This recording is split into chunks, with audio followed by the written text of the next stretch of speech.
Maka kata Allah, nanti ada sekelompok manusia yang datang kepada aku nanti di akhirat. Kemudian ada di antara mereka merasa penuh dengan penyesalan. Mereka seakan-akan bersedih, seakan-akan betul-betul menyesal di hadapanku, kata Allah. Bahkan saking luar biasanya penyesalannya, Allah jelaskan di ayat yang lain dalam surah Al-Fatir, Rabbana akhrijna na'mal salihan. Maka sekelompok manusia itu berteriak sekencang-kencangnya kepada Allah. Kemudian mereka mengatakan, Rabbana, Puaku, ya Allah. Allah jawab, maka ya Allah, Rabbana besarnya, ya Allah, saya sudah melihat ya Allah dengan mata kepala saya ya Allah. Allah jawab, apa yang engkau lihat wahai hamba-hambaku? Wasami'na, begitu pula saya sudah mendengar dengan telingaku ya Allah, dengan pendengaranku ya Allah. Lagi-lagi Allah jawab, apa yang kalian dengar wahai hamba-hambaku? Rabbana wasami'na, saya sudah melihat ketika bulan suci Ramadan telah tiba, seakan-akan menyamakan antara bulan Ramadan dengan bulan yang lain ya Allah. Saudaranya giat melaksanakan puasa, tarawih dan sebagainya ya Allah. Bahkan dijelaskan di dalam hadis Rasulullah SAW, man shoma Ramadan imanan wa ihtisaban ghufira lahu ma taqaddama min dhanbi. Begitu keistimewaannya bulan suci Ramadan. Ketika seorang hamba melakukan puasa Ramadan karena iman, kemudian bermuhasabah kepada Allah, menyesali perbuatannya selagi waktu hidup di dunia, semenjak ia balik sampai sekarang ini, kemudian ia memohon ampun kepada Allah, ghufira lahu, Allah memberikan jaminan, yaitu ampunkan segala dosa-dosanya ya Allah.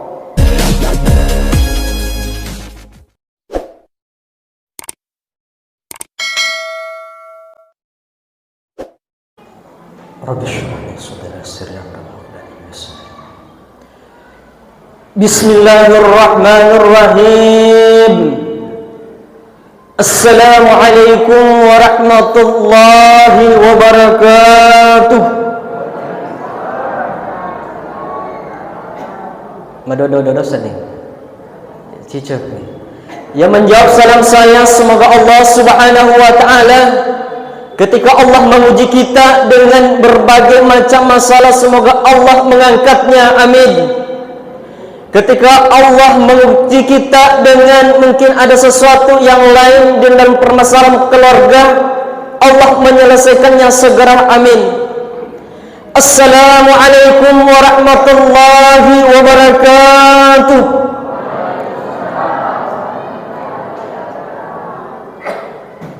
Alhamdulillah, alhamdulillahi rabbil alamin. Syahr Ramadan, syahrus siyam, syahrul mubarakah, syahrul maghfirah. Wassalatu wassalamu ala asyrafil anbiya'i wal mursalin, sayyidina Muhammadin wa ala alihi wa ashabihi ajma'in, amma ba'du. Pertama-tama dan paling utama, kita panjatkan puji syukur kita atas kehadirat Allah Subhanahu wa ta'ala, atas limpahan rahmatnya, atas limpahan nikmatnya, atas limpahan fasilitasnya, sehingga alhamdulillah wa syukurillah, Allah Subhanahu wa ta'ala tak henti-hentinya memberikan nikmat begitu banyak kepada hamba-hambanya. Maka sebagai hamba yang beriman dan bertakwa kepada Allah Subhanahu wa ta'ala, marilah kita senantiasa meningkatkan keimanan dan ketakwaan kita melalui dengan bersyukurnya kita kepada Allah Subhanahu wa ta'ala.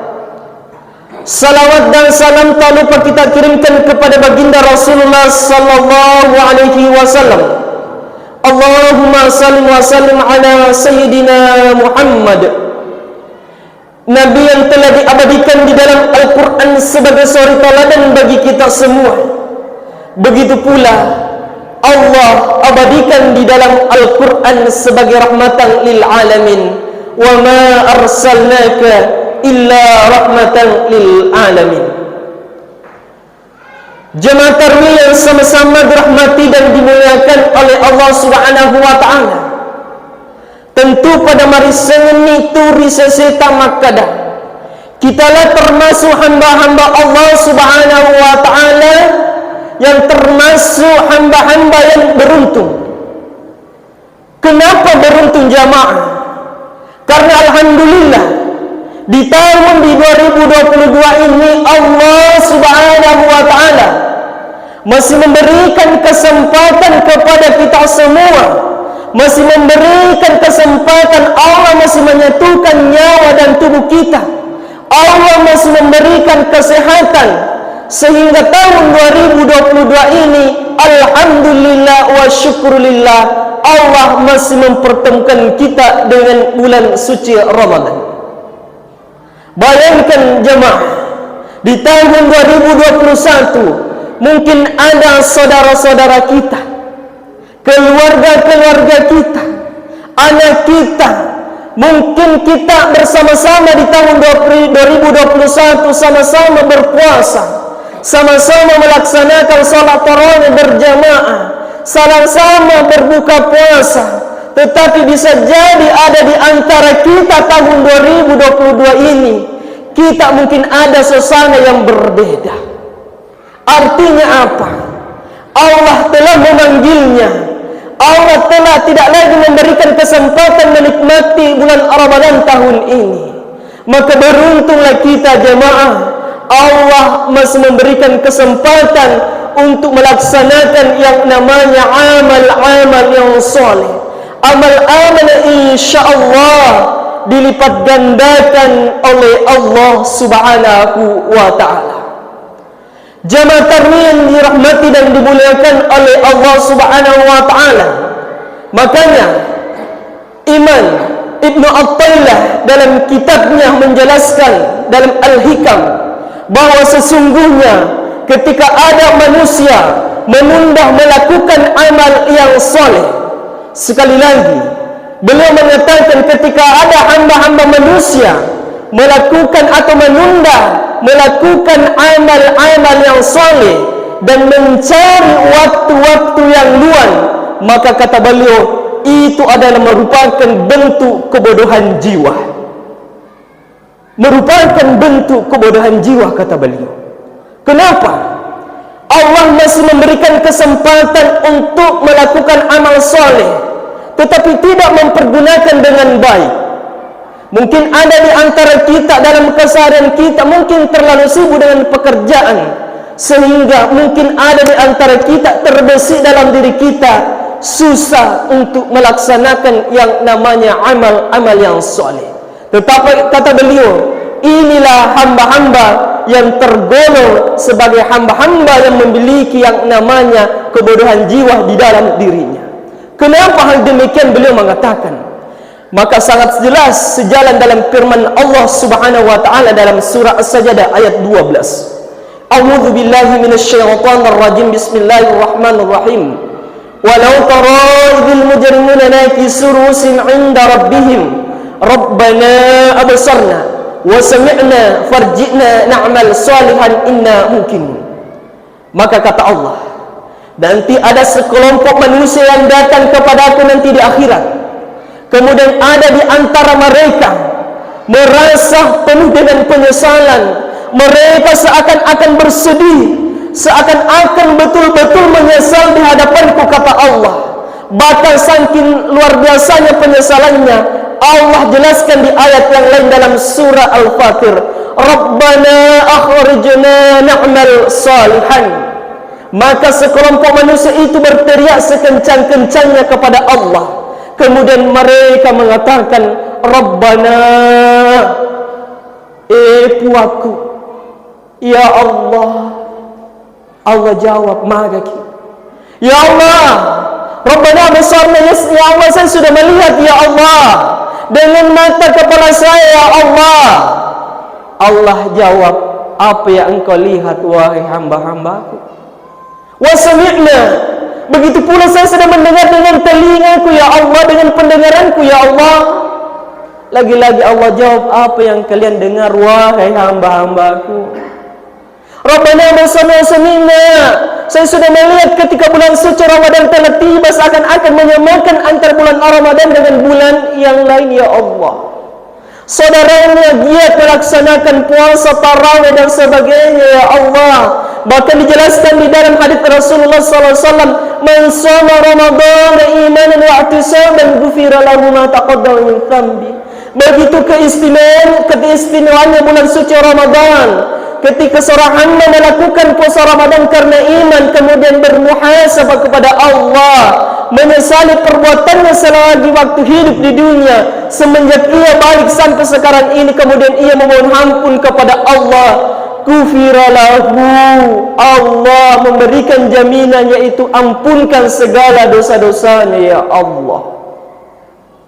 Tetapi banyak saudara-saudara kita tidak memaksimalkan hidupnya, tidak memaksimalkan kesempatannya untuk melaksanakan yang namanya ibadah-ibadah di bulan suci Ramadan. Mereka menyesal ya Allah, mereka kekurangan daripada amal ya Allah.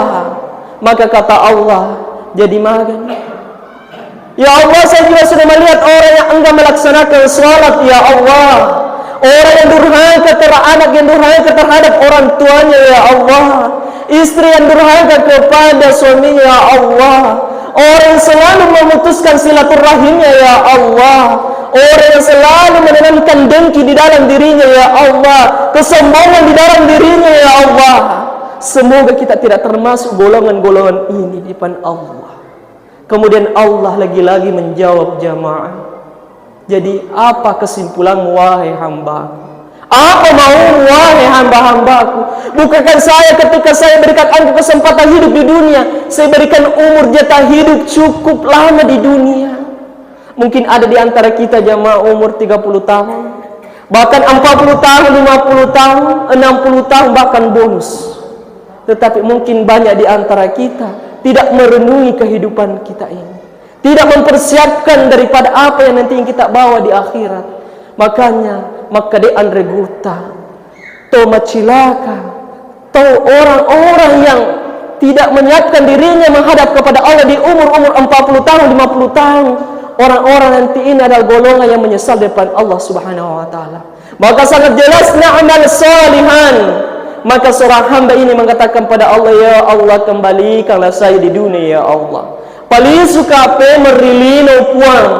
Maka Allah lagi-lagi menjawab, untuk apa? Amalan salihan. Melok nak li surilino puang pegok ria sengi amalak madece. Kemudian Allah lagi-lagi jawab di ayat yang lain, faman ya'mal mithqala dzarratin khairan yarah wa man ya'mal mithqala dzarratin syarran yarah. Maka kata Allah, barang siapa hamba-hambaku melakukan amal yang soleh walaupun sebiji zarrah, kata Allah, pasti saya akan balas daripada perbuatanmu wahai hambaku. Cek dek togi mega togi, insyaallah Allah akan membalas daripada amal-amal kita. Maka janganlah merasa diri kita ketika amal, ya kesempatan itu Allah berikan kepada kita, marilah kita fastabiqul khairat, berlomba-lomba untuk melakukan yang namanya amal soleh. Supaya apa jemaah? Kita tidak termasuk golongan yang dicatat, golongan yang dijelaskan di dalam Al-Quran, golongan yang penuh dengan penyesalan. Bukankah kata Allah jelaskan di dalam Al-Quran dalam surah Al-ayat 2, A'udzu billahi minasyaitonir rajim, bismillahirrahmanirrahim, tabarakalladzi biyadihil mulku wa huwa ala kulli syai'in qadir, alladzi khalaqal mauta wal hayata liyabluwakum ayyukum ahsanu amala wa huwal azizul ghafur. Maka sangat jelas Allah lagi-lagi jelaskan kepada kita semua jamaah, tujuan daripada kehidupan kita, Allah ingin melihat, saya tidak menciptakan manusia di muka bumi ini kemudian saya berikan fasilitas kehidupan, begitu pula nanti akan merasakan yang namanya kematian. Tidak hanya sembarang hidup, tidak hanya untuk hidup di dunia, untuk makan dan minum dan sebagainya, tetapi Allah tegaskan, Allah garis bawahi ahsanu amala. Siapa di antara hamba-hamba kata Allah yang paling ahsanu amala, yang paling baik amalnya, yang paling soleh amalnya, yang terbaik di sisi Allah amalnya. Andaikan Allah ingin melihat dari sisi harta, kekayaan, mungkin kita jamaah, mungkin kita ada di bawah rata-rata. Mungkin yang dilihat adalah Qarun luar biasa harta kekayaannya, tetapi kesombongannya kepada Allah sehingga ditenggelamkan di dalam tanah berserta dengan hartanya. Begitu pula andaikan Allah melihat dari sisi jabatan, pangkat dan kedudukan, bisa jadi mungkin ada di antara kita tidak masuk golongan ini. Andaikan Allah melihat mungkin Fir'aun yang mungkin didewa-dewakan atau yang ditinggi-tinggikan, kenapa luar biasa daripada jabatannya, luar biasa daripada pangkatnya, saking sombongnya, luar biasanya, na'udzubillahi min dzalik, menganggap dirinya sebagai Tuhan. Makanya Allah tenggelamkan di tengah laut. Kenapa? Begitu sombongnya kepada Allah Subhanahu wa taala. Maka kata Allah sangat jelas, yang Allah lihat, yang Allah selalu menjadikan dasar daripada hamba-hambanya, yang menjadikan, yang membedakan la'allakum tattaqun antara hamba-hamba yang satu dengan yang lain adalah ahsanu amala, amal-amal kebaikannya, amal-amal solehnya. Semoga Allah Subhanahu wa taala memberikan keberkahan dalam kehidupan kita. Alhamdulillah wa syukurillah, begitu besarnya nikmat Allah, begitu luar biasanya Allah masih memberikan kesempatan kita hidup di dunia ini. Andaikan kita ingin memikirkan daripada nikmat Allah, Masya Allah, tentu kita tidak bisa daripada menghitung nikmat-nikmat Allah Subhanahu wa ta'ala. Fabi ayyi ala'i rabbikuma tukadziban. Nikmat yang mana kira-kira kata Allah yang engkau mau dustakan? Nikmat yang mana kira-kira jemaah? Begitu luar biasanya nikmatnya Allah. Kesehatan, kesempatan, kenikmatan iman, Masya Allah, luar biasa Allah titipkan kepada kita semua. Memuarif Allah Ta'ala menjadikan kita sebagai hamba-hamba la'allakum tattaqun, sebagai hamba-hamba yang bertakwa kepada Allah Subhanahu wa Ta'ala. InsyaAllah dipertemukan kita nantinya di dalam syurganya Allah Subhanahu wa Ta'ala. Amin, amin ya rabbal alamin. Akhirul kalam, wabillahi taufiq as-sa'adah. Assalamualaikum warahmatullahi wabarakatuh.